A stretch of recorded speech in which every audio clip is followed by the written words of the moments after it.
बिस्मिल्लाहिर्रहमानिर्रहीम। अच्छा, तुम लोग को पता है कि मुहर्रम हम लोग क्यों मनाते हैं? इस्लामिक पहला साल क्यों कहा जाता है? पता है तुम लोग को? नहीं पता है ना? तो आज मैं जो जो बातें बोलूँगी गौर से सुनोगे ना, हाँ, ताकि तुम लोग के दिल में प्यारे मोहम्मद मुस्तफ़ा सल्लल्लाहु अलैहि वसल्लम की मोहब्बत पैदा हो, अहले बैत के बारे में तुमको जानकारी हो, उनसे मोहब्बत हो। क्योंकि हुजूर ने ये कहा, जो हुसैन से मोहब्बत करेगा मैं उससे मोहब्बत करूँगा, जो हुसैन से दुश्मनी करेगा उनसे हुजूर दुश्मनी करेगा। तो हमें क्या करना चाहिए? प्यारे मोहम्मद मुस्तफ़ा से हमें मोहब्बत है ना, तो हमें हुसैन से भी मोहब्बत करना चाहिए और उनके अहले बैत से भी मोहब्बत करना चाहिए, शहीदाने करबला से भी मोहब्बत करना चाहिए, है ना? ए बेटा, तो जो जालिम होता है ना, वो जालिम क्या करता है? जालिम मजलूम की दुनिया खराब करता है और अपनी आखिरत। तो यजीद ने क्या किया? अपनी आखिरत खराब कर लिया। तो तुम लोग को पता है करबला का वाकया क्यों हुआ, जंग क्यों हुई? जब ये करबला के टाइम पे इस तरह से जब हजरत इमाम हुसैन और हजरत इमाम हसन पैदा हुए थे, तो तभी हजरत मोहम्मद मुस्तफ़ा सल्लल्लाहु अलैहि वसल्लम ने बता दिया था कि हजरत इमाम हसन को जहर दिया जाएगा और हजरत इमाम हुसैन को कत्ल किया जाएगा, शहीद किया जाएगा। ये पहले ही पेशन गोई उन्होंने कर दी, ठीक है? तो इस तरह से उनको पहले से ही पता था। तो हजरत आमिर मुआविया जब उनका इंतकाल हो गया तो उनके बेटे कौन थे? यजीद। तो वो उनकी मतलब खिलाफत मिली। तो उनको जब खिलाफत मिली तो यजीद जो था बहुत जालिम था, शराबी था, जानी था, एकदम बहुत ही गंदा इंसान था। तो उसको ये पता था कि मेरी खिलाफत हजरत इमाम हुसैन कबूल नहीं करेंगे, क्योंकि जो इस्लाम में हराम है वो सारी चीज़ें यजीद करता था। तो अगर यजीद को खिलाफत मिली है तो उसी तरीके पे फिर आगे भी उस दुनिया में इस्लाम जग जाएगा, तो इस्लाम का तरीका वैसे हो जाएगा। तो हजरत इमाम हुसैन को तो वहाँ का जो गवर्नर था, गवर्नर जो मदीना का था, वलीद बिन अदब, उनको उन्होंने खत भेजा यजीद ने कि हजरत इमाम हुसैन और हजरत अली के मतलब उनके जितने भी ख़ानदान वाले हैं उनको कह दो कि मेरे हाथ पर बैत कर ले, मतलब मेरी बैत कबूल कर ले कि मैं खलीफा हूँ, अब से मैं इस्लाम का हर चीज़ जो है मेरे हाथ में आ गई। तो हजरत इमाम हुसैन जानते थे कि ये शराबी है, जानी है, इतना जालिम है, तो बोले मैं तुम्हारी बैत कबूल नहीं करूँगा। क्या कहा? कि मैं करूँगा, मैं जुल्म के आगे नहीं, जो मेरे नाना का दीन है, जो असली दीन है, मैं उसी पे रहूँगा, मैं तुम्हारे तरीके पे आगे नहीं बढ़ूँगा। तो अब ये यजीद सोचा ऐसे तो ये मानने वाले नहीं, तो इनको किसी भी तरह फंसाया जाए या इनको इस तरह से किया जाए कि हम लोग ठीक है, तुम्हारे हाथ पे बैत करने को तैयार है। तो उन्होंने वहाँ पे कूफा वाले जो थे इसके जुल्म से बिल्कुल परेशान हो चुके थे, जहाँ पे उसकी हुकूमत थी। तो उन लोगों ने दुनिया के खत संदेशा भेजा हजरत इमाम हुसैन को कि मुझे, हम लोगों को बहुत जालिम है, ये हमको बहुत सता रहा है, गलत गलत चीज़ें कर रहा है, शराब आम हो गई है, जीना आम हो गया, गलत चीज़ें, झूठ फरेब, ये सारी चीज़ें हो रही हैं। तो हजरत इमाम हुसैन ने उनके जो भाई थे मुस्लिम बिन अकील, कौन थे उनके भाई? उनको कासिद बनाकर कूफा भेजा। कहाँ भेजा? कूफा में। वहाँ भेजने पर उन्होंने, कूफा वालों ने उनकी बहुत अच्छी खातिरदारी की, उनका अच्छे से इस्तेमाल किया और 18,000 लोग उनके हाथ के नीचे बैठ हो गए। कितने लोग? तो उनको लगा कि बहुत अच्छा माहौल है, इतना अच्छा माहौल है, तो उन्होंने वहाँ पे से खत लिखा हजरत इमाम हुसैन, खत लिखा और ये कहा कि आप यहाँ पे आ जाइए, कूफा का माहौल बहुत अच्छा है। तो जब ये बात यजीद को पहुंची तो उसने उन लोगों को धमकियाँ दी, उनको धमकियाँ दी। वो कहने लगे कि तुम अगर इस तरह करोगे तो तुम्हारा ये कर दूंगा, वो कर दूंगा। तो वो लोग डर गए और इस तरह डर गए कि बिल्कुल पलट गए और उन्होंने मुस्लिम बिन अकील जो उनके भाई थे उनका कत्ल कर दिया और बिल्कुल उनका जो रवैया था भी उनका सब बदल गया। लेकिन जब यहाँ से वो निकल चुके थे, हजरत इमाम हुसैन मक्का से निकल चुके थे, अब वो यहाँ पे निकल चुके। अब आधे रास्ते में जब पहुँचे तब इनको पता चला कि ऐसा ऐसा हो गया है। जब इनको पता चला तो अब ये बोले अब लौटने से अच्छा एक बार मैं कूफा वालों से बात करूं। तभी भी वो जो उन लोग 72 जन थे, कितने जन थे? उनके साथ में उनकी बीवी थी, उनकी बहनें थे, उनके मासूम बच्चे थे। अगर इमाम हुसैन को लड़ाई करनी होती तो क्या पूरे खानदान के साथ वहां पर जाते? नहीं जाते ना। जो कहा जाता है कि वो तो जंग करने गए थे, अगर वो जंग करने उन्हें जाना होता तो अपना परिवार लेके कोई जाता है? 6 महीने का छोटा सा बच्चा लेके जाता है, 4 साल की बच्ची लेके जाता है कोई जंग करने? तो अपने खानदान के साथ गए थे कि चलो इस्लाम का बोलबाला होगा, यजीद का मुंह काला हो जाएगा और सारी चीजें खत्म हो जाएगी जो गलत तरीका इस्लाम में लोग फाइज करना चाहते हैं। तो जब वहां पे पहुंचे तब वहां पे सफर पे निकले तो बोले फिर भी चलता हूँ, शायद वो लोग मान जाए। तो कुछ दूर पे वो जब वहां पे पहुंचे तो उन्होंने कूफा में यजीद की फौज ने उनको दाखिल ही नहीं होने दी, कूफा के अंदर उनको एंट्री नहीं मिली। तो वहां से रास्ता बदल कर निकले। अब जब रास्ता बदल कर निकले तो वहां पे एक झाड़ीदार जगह थी, वहां पहुंचे तो किसी से पूछा कि ये जगह कौन सी है, क्योंकि 2-3 बार घूमे घूमे और आखिर में उसी जगह पे फिर पहुंच गए। तो बोले ये जगह कौन सी? तो बोले ये जगह का नाम है करबला। क्या नाम है? तो करबला का है। तब उन्होंने कहा इमाम हुसैन ने कि तमाम लोग यहीं पे खेमे गाड़, क्या करो यही खेमा। इसी जगह का जिक्र हमारे नाना जान ने किया कि इसी जगह पे तुम्हारी शहादत है। तो जब यहाँ पे वो सब लोगों ने खेमे गाड़ दिए तब यजीद की फौज को जब पता चला कि ये लोग यहाँ पर खेमा लगा दिए हैं तो 22,000 की फौज, कितनी? 72 ये लोग, सिर्फ 72, और 72 के अगेंस्ट कितने की? 22,000, जो 100 गुना से भी ज्यादा। मतलब इतना खौफ उसे था हजरत इमाम हुसैन का कि बताइए कि इसके उन्होंने इतनी बड़ी फौज की उनके लिए भेज 22,000 की फौज आई और उन्होंने ये कहा कि तुम अभी भी यजीद के हाथ में बैत कर लो तो हम लोग तुमको जाने देंगे। तो हजरत इमाम हुसैन ने कहा कि मैं गलत चीज पर बैत नहीं करूँ। तुम हमारे नाना के दिन पर अगर तुमने उनका कलमा पढ़ा, तुम उनके उम्मती हो, अगर ये सब चीजों से फिर जाते हो तो इसी तरह से इस्लाम चलेगा, इसी तरह से इस्लाम राइज होगा। तो हम ये नहीं चाहते। तो तुम्हें अगर तुम मुझसे बैत नहीं कर सकते तो मुझे जाने दो, लेकिन मैं तुम्हारे हाथ से बैत नहीं करूंगा, मैं जुल्म बर्दाश्त नहीं करूंगा। तो यजीद की फौज ने सब देखा, ऐसे बीत गया। तो इन्होंने ये सोचा कि ये लोग अली की औलाद, अली के घराने, जो अली को क्या कहा जाता है? शेर खुदा। अली को क्या कहा जाता था? हजरत अली को शेर खुदा। जहाँ से एक तलवार घूमती थी तो 100 लोग ऐसे बिछा दिए जाते। उनके अंदर अल्लाह ने उतनी ताकत दी थी कि खैबर के इसमें उन्होंने पूरा दरवाजा उठा लिया था, जिनको मिलकर 100 लोग भी नहीं उठा, इतनी अल्लाह ने उनको ताकत बख्शी। तो जब उन्होंने कहा कि अली की औलादें हैं, इनसे हम लोग वैसे नहीं जी सकते, तो इनका पानी बंद कर दो। क्या कहा? तो उनका पानी 7वें रमजान, इसको मुहर्रम को बंद कर दिया। कब बंद कर दिया गया?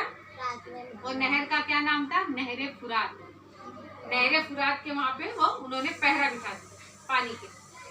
अब बताओ, तपती रेगिस्तान है, अपने गर्मी में कितनी प्यास लगती है, यहाँ तो रेगिस्तान भी नहीं, लेकिन वहां पे सोचो रेगिस्तान, तपती हुई धूप एकदम, और उसमें अगर पानी नहीं, पहले कैसा था, चमड़े का मशकीजा रहता था, उसके अंदर भरा जाता था, बस उतना पानी। तो मुश्किल से वो इतने 72 लोगों में पानी कहाँ चलता। अब बड़े बड़े लोग तो प्यास बर्दाश्त कर दिए, लेकिन छोटे बच्चे वो कैसे प्यास बर्दाश्त करें? कर सकते? नहीं कर सकते ना प्यास बर्दाश्त। जैसे आज 7वीं, 8, 9, 10, और वो भी तपती रेगिस्तान के अंदर। तो उन्होंने पानी जब बंद कर दिया तो अब इतनी हालत, छोटे छोटे बच्चों की एकदम हालत खराब हो गई। तो हजरत इमाम हुसैन ने, जो बच्चा था उनका सबसे छोटा बच्चा, हजरत अली असगर सबसे छोटे, तो पानी से इतना तड़प रहे थे। माँ दूध कैसे पिलाएगी जब उसने पानी नहीं पिया, खाना नहीं खाया, तो दूध कैसे पिला सकती? नहीं पिला सकती ना। तो उन्होंने उसको वो इतना तड़पा, जैसे भी मछली को अपन कैसा पानी से निकाल दो तड़पती है, इस तरह से बच्चा तड़पने लगा, जबान तक बाहर आ गई। वो इतना तड़पा कि जो झूला ऐसा साइड में बना था उसमें से उछल के बाहर गिर। सोचो इतना बच्चा तड़पा। तब इमाम हुसैन से देखा नहीं गया, उन्होंने बच्चे को इस तरह हाथ में उठाया और यजीदी फौज के सामने ले गए। बोले इस मासूम बच्चे में तुम्हारा क्या दिखा, इसको तो पानी दे दो, इसको तो पानी दे दो। लेकिन उन लोगों ने, उसका असर नहीं हुआ। उन्होंने वहाँ रेत पर उन्हें रखा, इतनी रेत तप रही थी कि उठाने पे बच्चे के पूरे पीठ पे फपोले पड़ गए। इतनी गर्मी थी, सोचो इतनी गर्मी, इतनी प्यास की शिद्दत, और एक जालिम ने वहां से तीर मारा, बच्चे के गले से तीर पार हो। सोचो 6 महीने के बच्चे को उन्होंने कुर्बान किया। और ये हज़रत इमाम हुसैन ने क्यों ये सब सब्र किया? कि हमारा दीन जिंदा है, गलत चीज़ें हमारे इस्लाम में ना हो। फिर उन्होंने वहीं पे बाद में खेमे में लेके अपनी बीबी शहरबानों से कहा कि लो ये अब पुरसुकून है, अब ये पानी नहीं मांगेगा। फिर उसको वहीं पे दफना दिया। उसके बाद में हजरत सकीना 4 साल की थी, कितने साल की थी? वो पानी से बिलक रही थी, बहुत तड़प रही थी सबको। तो तब उनकी तड़प देखकर जो उनके चचा थे हजरत अब्बास, कौन थे? चचा थे, उनको कहा कि चचा जान पानी के लिए आप कहीं से पानी ले आए। तो हजरत अब्बास हजरत इमाम हुसैन के पास गए और कहने लगे मुझे इजाज़त दें कि मैं पानी ले आऊँ। जब वो पानी के लिए तो बोले नहीं, तुम जाके इसकी इजाज़त ज़ैनब से लो। तो जब हजरत ज़ैनब के पास वो गए उनके खेमे में, तो कहने लगे कि मुझे आप इजाज़त दें, मुझे सकीना की प्यास देखी नहीं जाती। तो बोले ठीक है, मुझे आप पता चला कि जब मुझे नाना जान ने ये कहा था कि तुमको कूफा के सड़कों पर नंगे सर घुमाया जाएगा, तब मैंने उनसे ये कहा था कि जिसका हजरत अली अब्बास जैसा भाई हो उसको कोई क्या आँख उठा सकता। वो ज़ारों कतार रोने लगी कि मुझे अब पता चला कि नाना जान ने ये क्यों कहा। तो उन्होंने कहा ठीक है। जब वो वहाँ पे निकले मशकीज़ा लेकर, तो इतनी बड़ी फौज, लेकिन उनको देखते ही सब जन डर गए। हजरत अब्बास को काटते हुए चीरते हुए बिल्कुल नहर तक पहुँचे। और जब नहर के पास पहुँचे और इसे पानी चुल्लू में उठाया, सोचा पी लूँ, लेकिन उन्होंने कहा कि छोटे छोटे बच्चे, उन्होंने नहीं पिया तो मैं कैसे पानी पी सकता। और उन्होंने ये कहा था कि हजरत अली ने उनको कहा था कि देखो तुम जो हो मेरे बेटे हो और हुसैन मोहम्मद मुस्तफ़ा का बेटा है, तो तुम हमेशा उन्हें अपना आका समझना। तो उन्होंने कहा जब मेरे आका ने अभी तक पानी नहीं पिया तो मैं कैसे पी। तब घोड़े की तरफ निगाह उठाई, तो घोड़े ने उस निगाह से, उन लोग गोली समझते थे कि बोले जब आप पानी नहीं पी रहे तो मैं कैसे पी सकता। तो घोड़े तक ने पानी नहीं पिया। उसके बाद में उस पर सवार हुए, मशकीजा जो है एक हाथ में टंगाया और फिर से मतलब चीर के उसमें से फौज में से जाने लगे। जब जाने लगे चारों तरफ से तीर के, एक हाथ में अलम था, एक हाथ में मशकीजा था, तलवार लेके लड़ रहे थे जितना हो सका। जब इन्होंने देख लिया कि पानी अगर पहुंच गया खेमे तक तो हम लोग फिर बच नहीं पाएंगे, इनको पानी अगर मिल गया, अगर पानी बंद कर देंगे तो इनको प्यास भूख से लोग ऐसे ही हो जाएंगे। तो हर तरह से कोशिश की, नहीं तो एक जालिम ने उनका बाजू ही काट दिया हजरत अब्बास। जब एक बाजू कटा तो दूसरे बाजू में मशकीजा टांग दिया, दूसरे बाजू में टांगा, दूसरा बाजू भी काट दिया। अब उन्होंने मुंह में पकड़ लिया एक हाथ में, और उस तरह से बिना दोनों बाजू के घोड़े दौड़ाते हुए कि किसी तरह मैं सकीना तक पहुंच जाऊं पानी के लिए, किसी तरह वहां पे पहुंचूं। लेकिन इतनी तीरों की बरसात हो गई, फिर वो जो मशकीजा था पानी का उसमें तीर मार दिए। अब उसमें भी तीर मार दिए तो पानी पूरा बह गया। और जैसे उन्होंने देखा कि मशकीजा ही फूट गया, पानी नहीं पहुंचा, एकदम पस्त हो गए। और जैसे घोड़े से गिरने वाले थे, हजरत इमाम हुसैन ने दौड़ के उनको थाम लिया, कहने लगा कि मुझे माफ़ करना आका, मैं सकीना तक पानी नहीं पहुंचा पाया, मुझे माफ़ करना। बोले इसमें अल्लाह की मर्जी, अल्लाह की मसलियत है, इसमें तुम क्या कर सकते। बोले मैं जब पैदा हुआ था मेरी एक ख्वाहिश थी कि जब मैं पैदा हुआ तो मैंने सबसे पहले आपका दीदार किया था, और अब मैं ये चाहता हूँ कि मेरी आखिरी सांस है तब भी मैं आपका दीदार करूँ। लेकिन एक आँख में तीर लगा हुआ था, दूसरी आँख में खून जमा हुआ था। बोले मैं आपको इतनी जहमत दे रहा हूँ कि मेरे आँख का जो खून है उसको साफ कर दे। हजरत इमाम ने हुसैन ने उनके आँख का खून साफ किया। तब उन्होंने उनको देखा और उनको देखते ही उनकी रूह परवाज़ हुई। इतनी कुर्बानी दी गई। उसके बाद में उसके बाद अब कोई ना रहा। हजरत इमाम हुसैन वहाँ पे आए, तो इस तरह से वहाँ पे हजरत अब्बास के बाद में कितने जन थे हजरत इमाम हुसैन के साथ? एक एक जन, देखो मैं तुमके नाम बता रही हूँ। कभी हूर जो थे वो शहीद हुए, उसके बाद हजरत कासिम शहीद हुए, फिर उसके बाद में औने मोहम्मद, फिर अली अकबर, इस तरह से जितने भी जवान थे, बच्चे थे, सब शहीद हो गए। आखिर कौन बचा? हजरत इमाम हुसैन। अब वो खेमे में आए जब उन्होंने कहा कि अब कोई नहीं बचा है, अब मुझे जाना है, तो हज़रत सकीना बिल्कुल उनके घोड़े को पकड़ कर खड़ी हो गई। जितना घोड़े को टाप लगा रहे हैं तो घोड़ा आगे बढ़ ही नहीं रहा। तो सोचे घोड़ा क्यों नहीं बढ़ा, तो देखा कि हज़रत सकीना जो है पकड़ के खड़ी। उन्होंने उनको देखा कि हज़रत सकीना खड़ी है, तो उन्होंने कहा बेटा हट जाओ। बोले नहीं, जो जो गया है वो कोई लौट के नहीं आया है, मैं आपको नहीं जाने दूँ, बाबा जान मैं आपको जाने नहीं दूँ। तो बोले नहीं बेटा, मुझे जाना बहुत ज़रूरी है, तुम ज़ैनुल आबिदीन के पास जाओ और ज़ैनब से कहा जो उनकी बहन थी इन्हें लेके जाओ। उसके बाद में हज़रत इमाम हुसैन सवार होकर पहुँचे। चारों तरफ दुश्मन इतना खौफ था कि कोई उनके सामने नहीं आ रहा, क्योंकि कहा ये अली का बेटा है, इनके सामने कौन आ सकता है। तो उसके बाद में उन्होंने चारों तरफ से फौज को काटते गए, किसी भी तरह की बस आप कोई भी। अब ये इतनी भारी जंग चल रही थी उस वक्त, किसके बीच, यजीदियत के बीच और हुसैनियत के बीच, इतनी भारी जंग चल रही थी। अब उस जंग के बीच में इन्होंने देखा कि हम लोग पार नहीं पा रहे हैं, तो बोले कि जिसके पास जो चीज़ें एक साथ सब लोग हमला करें। 22,000 की फौज, अकेला हुसैन सबका मुकाबला करता। ये ताकत तो अल्लाह ने बख्शी थी, अली का शेर था। तो जब जहाँ से चारों तरफ से तीरों से छलनी हो गई, ऐसी हालत में असर की अजान हुई, असर का वक्त हुआ, तो बोले वो उन्होंने तुरंत वहाँ पे नमाज पढ़ने के लिए सजदे में बैठे कि मैं जब नमाज, तो यही मौका वो ढूंढ रहे थे। तो उस वक्त जब वो सजदे में गए तो शिमर बिल जोशन, शिमर ने क्या किया, सजदे में ही उनको शहीद कर दिया।